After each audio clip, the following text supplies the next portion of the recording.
When they tell me Guapdad 4000 is fucking coming to New York, it's like, shit, we got to make it happen. It's on the radar. Guapdad's knocking shit down already.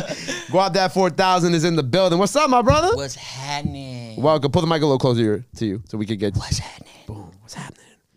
Ferragamo Falcon, shout out to Bust That. I don't know. I don't know if we got more monikers since the last time we spoke on Zoom. What else are we calling ourselves now? I don't think I made up another one. I haven't taken on any new monikers since we spoke. What about the did you change your name when you got vaccinated? Because I saw you went in as a white man, right? You changed your name to Larry. Larry. Well, how'd you land on Larry? That's just my white man name. That's your white man name? Oh, that was the one you used for the video too, right? No. What was the one for the video? What do we call ourselves? Guapdad 4th annual. There you go. Yo, I got a lot. No funny shit. Your Twitter feed is like my favorite shit. Like, I know whenever I go on Guap's Twitter feed, it's like, it's gonna be a movie on there. Like, you were like, I landed in New York, and first thing I did is you went and got a chopped cheese. Boom. I ain't even lay in my bed yet. We walked to the bodega. How long has it been since you've been here? It's been a long time now, right? Damn, when the last time I was out here, Sam, do you know? Like, probably right before the pandemic type shit, right? Oh, with Ill. Oh, with Ill. I finished the album out here, but I ain't do shit. But that. We came out here and rapped. It feels like, if you feel like you're right at home here. You know what I'm saying? Like, whenever I see you out here, I'm like, it makes sense for you. Like, it just, I don't know, it's perfect. Man, I didn't even fuck with New York till I came out here like 3 times, and I could see how it is when it's not cold. Because that was the real thing. It'd be fucking freezing. Yeah. But the summertime be different. Like the summer parties, all that. Man, it's hitting right now. Yeah. It's lit right now. It's warm out at the beginning of October. Yeah. Like global warming is real in New York City. The block hot too. It's hot. I say there's hella activity going on. Right, because you got the projects right over here by the studio too. Yeah, no, that's tight. You came in, you were like, all right, I'm off the train. Let me put my jewelry on. I'll be on that same type of time. I'll be like, I don't play that shit. Niggas ain't finna get me on the train. For what? At all. But you in New York for a very specific reason. You performed at New York Comic Con. Yeah, congratulations, man. Thank you. That was dope. So how did the New York Comic Con thing come around? Because that's something that, you know, I wouldn't expect to see you do. But when I saw you do it, I was like, yeah, this makes sense. Man, Funimation reached out and it just ended up happening. It got put together, and I remember when it first came across, I was like, God damn, hell yeah. What? It's a fucking dream come true, dog. Comic-Con. I was telling really everybody yesterday, because I was so happy, bruh. We was just walking around, and I was telling people, when I was a kid, it was times where I'd cry because I couldn't go to Comic-Con. Really? Like, I want this full circle for me. You were crying? San Diego, New York? I told the CFO of Funimation last night, my first Comic-Con in San Diego that I did go to, I was in there finna steal the markers that they had me giving out yesterday. Wow. That's crazy. Full circle. Yep. Great. Real quick, take your new grills out. You're out of talk with these new ones. What, it sound lispy? I gotta break them in still. Can we leave this in the interview? Let's leave it in there. Leave it in there. Leave it in there. So these are new grills. How long you had them for? 8 hours. I picked them up out here. Oh, so it's been a busy time for you out here. Yeah. So I want to, before we get back to the grills, the Comic-Con stuff. So you did like the performance, you did like a little interview situation. You've been walking around. You did some cosplay too at the Funimation booth, which I saw that was dope. Was hella fun. It wasn't really even at the booth. I was just at the booth because Funimation is who booked me. But I didn't have to be there at the booth. I just ended up going there because it was tight. I tried to put this behind my ear. They ain't fit. Did you plan your fits ahead of time? Did you plan like I all these always plan fits? my fits ahead of time for New York. It's New York. I'm not finna play with y'all out here. Well, I mean for Comic-Con too. Of course. Of course. You knew you had to have the Rick and Morty hat. You knew you had to have the cosplay, all that. I bought this shit at Comic-Con. Oh, you bought that shit today? What else did you buy today? I spent a lot. I went overboard today. It's bad. I feel you. Every time I go out. It wasn't bad. I knew this is what I was going to do. I planned about this shit yesterday. Did you bring an extra suitcase to put all the shit back in there? I gotta get one. I tried because I packed I packed knowing I was gonna put shit in my shit. Okay. So the other half of my suitcase ain't really have shit in it. I'm gonna try to fit as much as in there, but I might have to get another little thing. Dare I ask what else you bought? I bought a combat ready lightsaber so I could fight this nigga Denzel because Denzel got one. I bought two giant Astro Boys, Okay, one cool, black cool, and white one colored one. I got about 20 comic books. Okay. All just like whatever from different publishers. I got some from Boom, some Marvel, some DC. Nice. Just off stories that I never seen before I wanted to read. Got a couple of those. I got hella hats. This one. I got a Pikachu one, a Slowpoke one. I got a Togepi. I got a fucking a Loki hat with the divergent horns on it. Nice. From the show. I got Marty McFly snapback, the iridescent one from Back to the Future. Nice. You spend bread, bro. I love that. I've been wanting this shit my whole life, and I used to had to deal with it.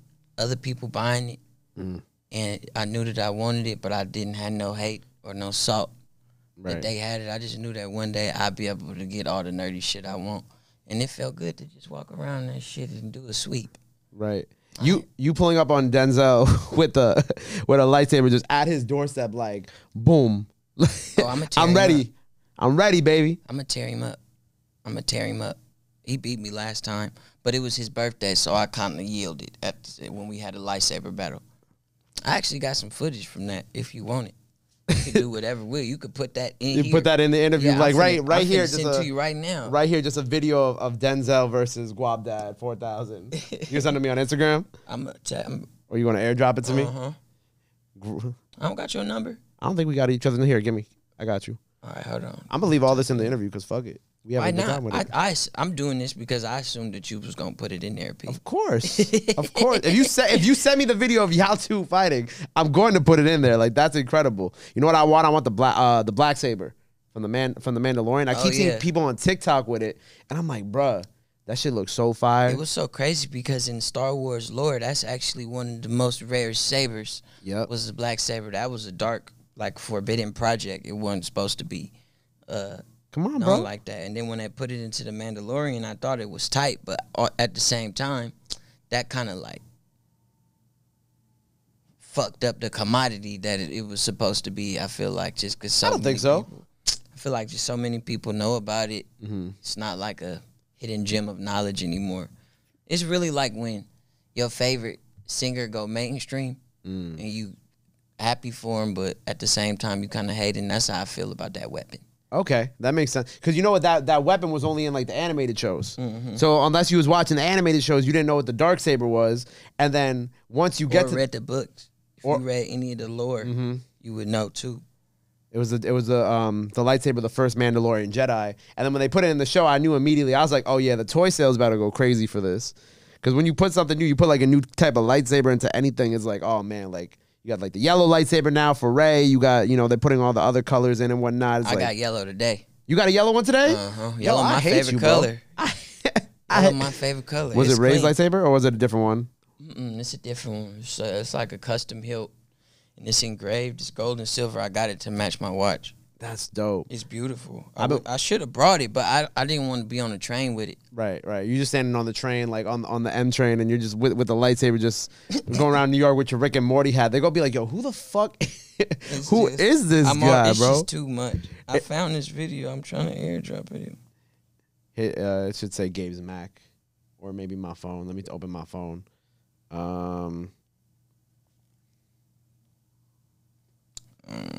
Maybe not.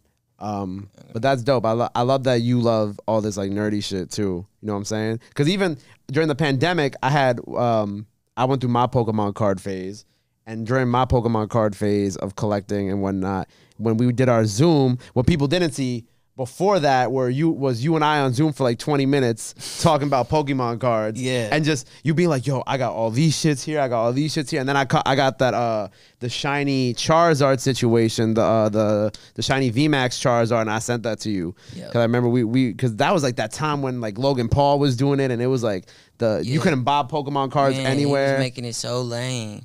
Yeah. I stopped. He was making it so lame. I kind of stopped too, just because buying packs had just became a side hobby, because my photographer Paul hella got into Yu-Gi-Oh! Like his love for it resurfaced, so he went out, start collecting Blue Eyes, and I've always been just buying packs randomly. Of Yu-Gi-Oh! Pokemon? Both. Both? Okay. Both. I played both. I collected both. It was Yu-Gi-Oh! And Pokemon was my thing. I didn't care about Magic. I didn't want to play anything else. Because they wasn't Japanese. It was like Dungeons and Dragons and all that other whatever. It wasn't tight to me as a kid. Right. So it's just always been cool to just go to Target, go to Walmart, slide past the card aisle, pick up a few, see what I get. Maybe a nigga might even pull something. Yeah. But now you can't even do that. At all. They actually got rid of it. Yeah. They don't even sell them no more, and that's fucked up. Just because this nigga Logan Paul likes some shit. Well, I mean, it was all an effect of Logan Paul, because then, hiked up the value of all, like, the newer cards, and then you had, like, the 40-year-old men waiting in front of Target at fucking, I think it was Thursdays were, like, the day that they restocked, so they would be in front of Target at 6 a.m. Yeah. Kids couldn't get you, like... Resellers always, the thing is about resale culture is them niggas is so lame, because they be 40-year-olds taking away stuff from younger people who want it, but at the same time, as a culture, we still allowed them to start, because we was buying from them niggas, and we gave them that platform. Like, we built up resellers to be like that. Yeah, exactly. I be thinking about that shit too, especially with shit like shoes and shit. That's all they gonna do. It's just always fighting people who want to only care about the commercial side. Yeah. And don't care about the culture. That's why I'm not fucking with that. I didn't like none of that shit. Yeah, nah. And even when you look, like, you think, like, yo... Because you and I we were talking about, like, when we were kids, because I still got my Yu-Gi-Oh! Collection. I still got, like, my God cards. I still have all my old Pokemon cards. They ripped as fuck, but I still have them. And it's like, damn, like, you think about kids today who may have seen Logan Paul, may have been like, oh, I want to go into a card shop. I've been like, oh, I like Pokemon cards. I want to do this now. And now those kids, they don't really got no way of getting the cards except online. And not every, like, 10-year-old kid is savvy enough to, figure out where to get the cards online that aren't, hundreds of dollars on resale price too. This nigga put Charizard on the chain and wore it to a fight. Oh yeah, he did do that. And every Target in America took Pokemon cards off the shelves. That's the lamest shit I didn't think that was cool at all. I didn't fuck with that at all. Especially because he has like 10 of those Charizards. Yeah, it's not even tight to him.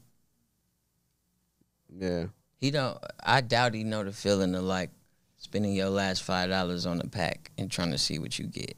That's what's tight about opening cards. Yeah. Not putting diamonds around them and wearing it on the Cuban link. Yeah, my pops used to, if it would be like a good grades thing for me. If I had a good grades, I'd get 1 pack of cards. Yeah. You know what I'm saying? Yeah. And that for me, or my parents used to go to church a lot, and I hated going to church. Still do. I only go on major holidays now, but when I would go to church, their incentive to me to go to church was like, yo, you go to church, we could stop at 7-Eleven on the way home. Because, 7-Eleven used to have, like, the things with the cards in them. Yeah. So, like, that's where all those memories are tied to me. And then now, like I just said before, you think about kids and, like, if I had a kid right now, I can't be like, yo, okay, 7-Eleven, let's go get you a bat. You can't even do that shit no more. Sucks. Horrible. But shifting a little bit, so you're on the Shang-Chi soundtrack. Yeah. Congratulations, bro. Thank you. That's incredible. Thank you. Because, like, one, of course, the movie itself being, like, the first, like, Asian superhero-led movie in that capacity, and for Marvel, too, right? Incredible. And on top of that, the soundtracks for these movies aren't, there's a legacy behind them. Because you look at the Black Panther soundtrack, having their own thing with TDE, and then you look at this soundtrack, it's so dope. And when I saw your name pop up on it, I was like, yeah. I'm like, this is incredible. So how did this come about where you made the soundtrack? Man, the opportunity got presented to be on it. And I jumped on it. Simple as that. Simple as that. Simple as that. It's you know, people. Shout out to 88 Rising for thinking about me. I think it made sense, especially for the song and the scene that it ended up being. It just was fitting to put somebody actually from that city, right, from that area, not that city, but that area, that region. Yeah. In the movie, on that song at that time, saying what it represents, I feel like it was just the perfect fit for real. Yeah. And I love that for you too, because obviously, you know, when we spoke last, you were telling me about how much you get played on like the Filipino stations, like overseas and whatnot. And I was like, and when you hear that record and you think of obviously like the Asian culture on the West Coast in that area, you're like, yeah, like this all makes sense. And I think that movie and kind of those parts of that movie kind of show that a little bit more to the people who may not fully, you know, like people in like, I don't know, Mississippi who go to see Shang-Chi. Like, you know what I'm saying? They see that and they're like, oh, wow, like I didn't know that this had this type of culture there. Yeah, nah, it's super tight. I love that they even shot the shit in the Bay. It was obviously another full circle moment for me too in my career to just be involved in some Marvel shit, period. It's hella tight. And now, canonically, I'm in the MCU. You are in the MCU. So it's tight to be in the MCU. Yeah. I didn't even think about it like that. Because, you know, it was when they had the little Nas song in there, too. I remember being in the theater, and I was like, wait a second. So little Nas didn't get snapped away? I was like, that's kind of tight. Yeah. And he's canon in the MCU now, too, which is also really dope. And to think that, you know, all of y'all have, like, these records in there, and even, like, the songs on the Black Panther soundtrack, too. It's like, it's cool that Marvel incorporates, like, you know, y'all in the projects, you know what I'm saying? Because they don't have to do that, but the fact that they do it is like is fire. I mean, it's labels that orchestrate these soundtracks. I think Marvel and Disney just approve. Yeah. They say this division is what we want to do here. And then people who do that for a living put it together. Yeah. And obviously you being a big superhero fan, a big comic book fan, a big, you know, also full circle in that respect. Yeah. It definitely hit a lot of points for me. Even at the premiere, I sat right in front of Simi Lou, talked to him. Really? Yeah, that shit was tight. What would that conversation go like? Just light stuff. I was just realizing that it was him. Looking back, talk like banter about the movie, Marvel facts, Kung Fu. Yeah, it was cool. You know what's tight about him and his character too is because I feel like a lot of the characters in the MCU, they're older characters. They're like in their 30s or 40s, but he plays a character who is like pretty close to our age range. Because I think in the movie, 1996 was when when the parents met each other in the film. Yeah. So that's pretty cool itself. That it's like, oh wow, like not only is this like a new character for the MCU, an Asian character in the MCU, it's also a young character in the MCU that kind of like, you know, and he's a fan himself. Yeah. So like, it's not like, you know, he's not gonna go anywhere anytime soon. He's gonna be in these movies for the next 10, 15 years. Yeah. And I think that's pretty dope also. I think it's tight as hell. And it was crazy because I didn't realize that this was the same person. Because his face was skinnier. It looked a lot more model-esque than how he does in the movie. He probably had to gain weight in his face to look younger. Right, yeah. But that dude's hella cool. The Marvel workout plan. Right. I wish him success in whatever he's doing. Same. I fucked with him. Same. And I'm looking forward to, spoiler if you didn't see the movie, or I'm just going to put this here. Spoiler if you didn't see Shang-Chi yet, but in the post-credit scene, I'm looking forward to seeing him interact with, like, Wong and Captain Marvel. Oh, my God. I'm fucking with it. I didn't think that they was going to do that either. I did not expect, like, I expected, like, because Wong's in the movie, but I didn't expect, like, the Captain Marvel and the Hulk to be in it, too. Like, that was kind of crazy. I knew that they was going to loop it in. It was no way that they wasn't going to give us some type of additional Easter eggs for this, like, next phase 4. Yeah. Or something. I didn't expect something of that size, I think, is what I'm looking at. Like, you know what I'm saying? Yeah, no, I did. You did? I completely called it because they need to juice up the Asian movie. They fucked up not doing that with Black Widow. We didn't get nothing really huge from that. Yeah, I'm thinking about it. Yeah. Well, that movie should have been out like 6 years ago, bro.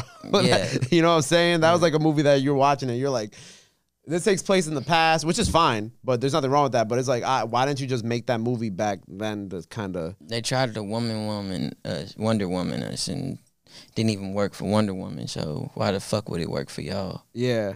But it is what it is. I watched the Black Widow movie. I wanted to go hard for it, for real, but that shit just felt like Winter Soldier throwaway footage, like a side story or some shit. I wasn't fucking with it. Well, I feel like, the MCU itself now is like, you got the main stories, the really big stories, the really important stories, and then you can like kind of go in and out of like the side stories, like the Black Widows, the what ifs, you know what I'm saying? Yeah, but they still gotta be tight. All the what if shit is tight, and it's based on some of the tightest what if series.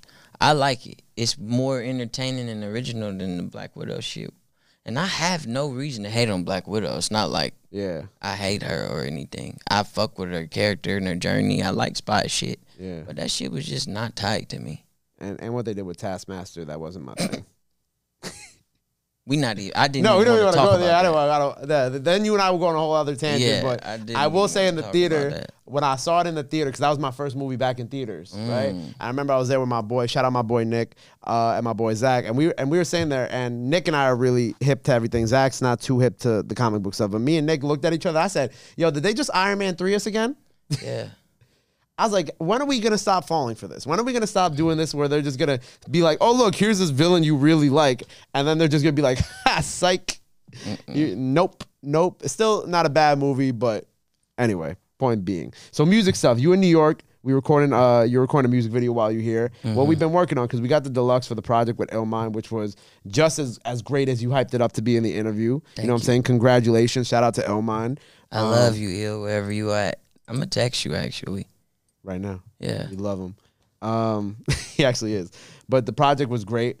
As I told you, one of my engineers here, Cam, plays it all the time when we're setting up for the interviews. But now that we're moving past that, we in the second half of the year, about to be 2022. What are you kind of looking towards next? Like, what's the next move for you, bro? Man, I've been doing a lot of fine tuning with this music and my sound and what exactly my sound is. And I'm still in the process of that.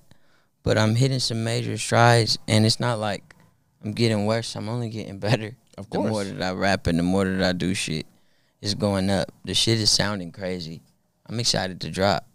What are you dropping? What's going on? Like, I'm just dropping. I'll drop when I drop it, but I don't even know what it is. Couldn't even tell you. You're in like a different mindset right now. You just kind of, like you said, you're figuring, fine tuning, things like that. Yeah, I'm not. Because before you felt like you were in album mode. When we last spoke. Now, right now, you feel like... And that's back when I was recording a certain sound. That's done. I made all those songs. If I wanted to turn that into a project, I could. It's that phase is done, but I'm in a different phase right now. Right. So I'm just trying to get to where I feel like I'm there. I heard Josh told me that you were working with Kato. What's going on there? I'm supposed to do something. We're supposed to do... We're just supposed to get together. I haven't actually worked with him yet, okay. But we're supposed to get together. It's happening. Yeah, I fuck with him. I see him all the time. I follow him. Yeah. Had Kato on the show. Salute to Kato. Also, I remember we had spoken about the Mount Westmore stuff. So you still have a hand in that? You still working on? I told Short that I was still down, but I don't know what they wanted to. Right. If they really wanted to let me try to do a video, but they still doing it. I don't know what the timeline or what none of that is. Right. Yeah. But it was just, I still would love to direct or be involved on any type of direction for some shit like that. I know, and it's crazy because after I had you on the show last time, I felt like all the Bay Area artists started pouring in. Like I felt like after you, then I had Simba on very shortly after, and I had like Raven Justice, and who did I just have from the Bay the other day? I had Offset Jim here, and it's just kind of great because I feel like every time I talk to y'all all show so much love to each other. Yeah, you know what I'm saying? I literally was about to say I love all of those people. Yeah, like I love that about I think Jim y'all. out here. I hit Jim before I got here. Yeah, Jim was just here last Friday, a week ago. He was here with me. But I think that that's so cool because, you know, I'm so used to the New York shit where everybody's like against each other. Everybody wants to fight each other. Everybody wants to, you know, dissing each other. You want to know something so crazy too? Of course, niggas say that about back home too. They say that about Oakland. But really, all the people who got their shot or was working on their shot or is just no longer absolutely only artists labeled as back home artists, anybody who left and be kind of in the industry that's from back home, we all fuck with each other. Yeah. And I see that. Yeah. So it'd be so crazy when I hear people say like that sentence that you just said, but about back home from back home, because I'd be like, no, we don't. We do not hate on each other really like that outside of back home. Right. Yeah, because everybody, all y'all, when y'all come here, y'all all show love to each other, and it just makes me wish New York was more like that. That's what it makes me wish. Man, you be more like that. Fuck with you. Be that change. I'm trying. I try, bro. Like I try, man. I try to be like, so is there any way to resolve issues, this, that? Man, you know. A nigga go depressed wishing that his situation or the city situation was like another city or another nigga. It's just only gonna drive you crazy. I know. The power of comparison is too compelling. So you gonna fall for that every time. Yeah. It's like how everybody said he wants to be Atlanta. Yeah. Everybody, and I'm always too like, compelling because it just seemed like they got it so figured out when it comes to teamwork and on the business aspect of the shit. But it's politics and it's regional shit and it's all type of shit that go on in Atlanta that niggas don't talk about because niggas ain't from there and they don't know the inner workings. Exactly, or the past of what it took to get there. To get a result that you now comparing your whole city to. Right, because you know everything's like forged in fire. You know what I'm saying? Nothing like, you know, you don't know what it took to get them to the point where you walk into a studio and they're all friends with each other and shit. Yeah. You know what else I saw? I saw you pulled up to I'm at Lil Guap in here. What you mean? Keep my nigga with me, dog. Ain't no fucking way. He just was asleep on the train. Ain't no fucking Lil Guap in the building. Can you see Lil Guap on the camera? You want to put Lil Guap up here? Yeah. Put Lil Guap right there. Boom. Lil Guap was just asleep on the train, so I was leaving him in the bag. Okay. I was disappointed for a second. I saw you brought Lil Guap with you to the Lil Nas album release party.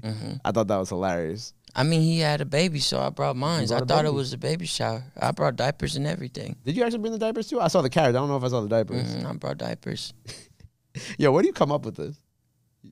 It just come to me. I came up with that stroller idea the night before. Bought the stroller before I went to the party. I had my assistant go pick up some diapers. Brought that shit.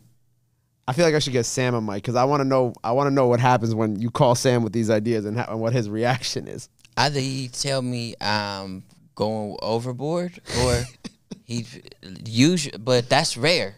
Right. Because my business model is to kind of do shit like that.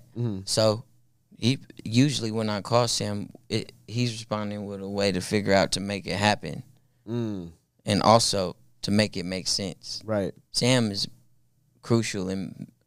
I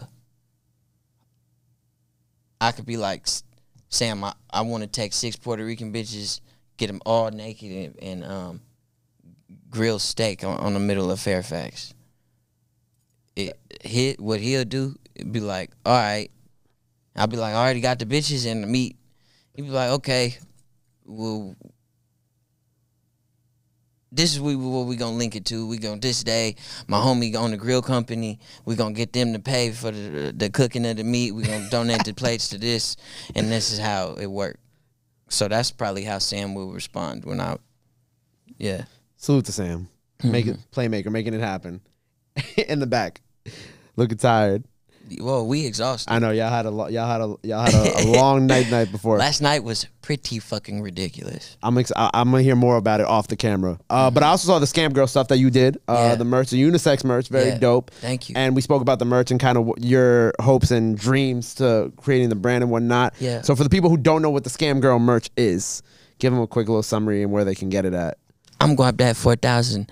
You want to buy some merch? You want merch that's better than the rest of these rappers who gonna send you all type of bullshit, then check out my new capsule, the Scam Girl capsule, available at guapdad4000.com. Now, we have a basketball short, a tee, and a hoodie, all accompanied and attached to your purchase. Took a second for that last part. Yeah. You had it though. I had it. Almost lost me, but I was able to at least grab that. And you do a lot of the designing yourself too. All this shit is in-house. I actually did draw this specific design hella years ago. My little brother Cole was working on it with me. We turned it around. Shout out to Andrew. He runs production on my merch. I love him. And that's the capsule collection. It's out now.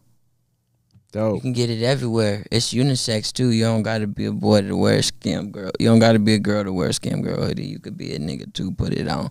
I wear mine all the time. It look tight. I love it. It does look tight. I saw it. Yeah. And actually, I was happy that we printed on these blanks because over COVID, it's been so hard to source good hoodie blanks. We didn't have so many meetings and a lot of trial and error just on what we was printed on.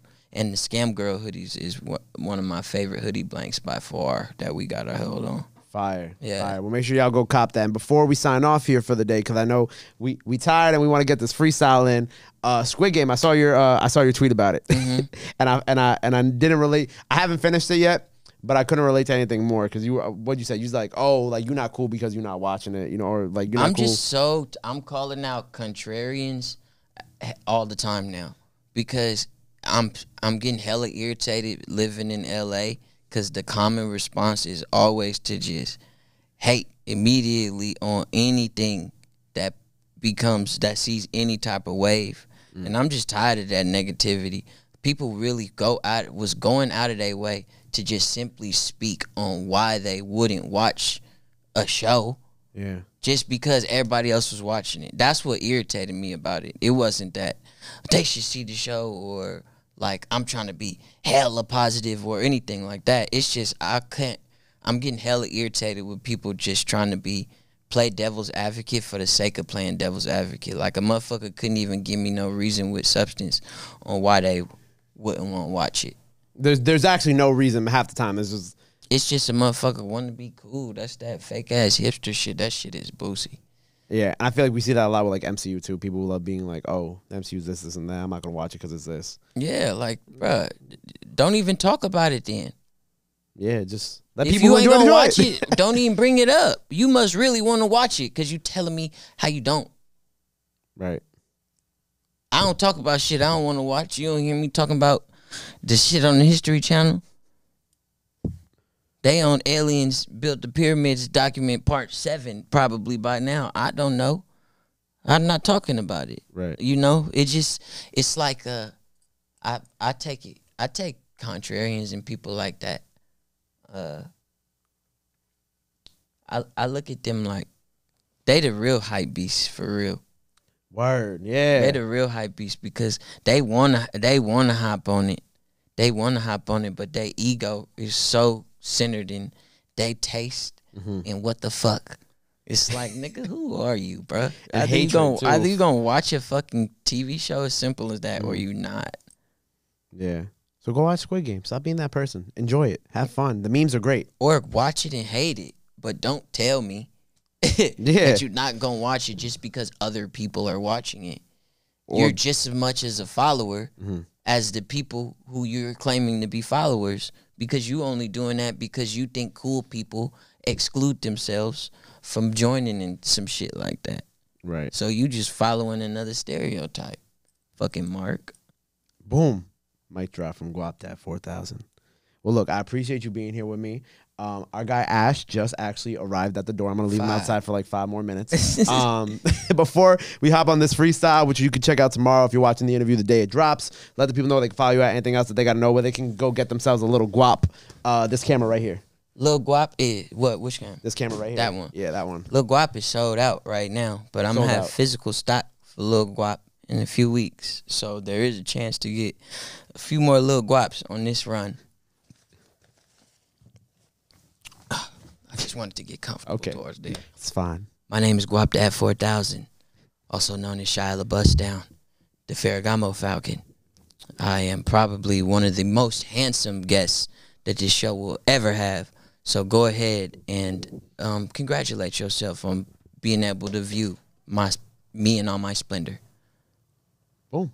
There you have it. Make sure you go follow him. Go run up the album with Illmind, out now. 1176, baby. It's tatted on my hand. Incredible album. With the house on it, too. That's great. Yeah. Make sure you go run that up. Go get yourself a Lil Guap if they're back in stock. Go check out the Scam Girl collection, out now. Yes. And until next time, Guapdad 4000 on the radar, baby. My guy. Thank you for having me.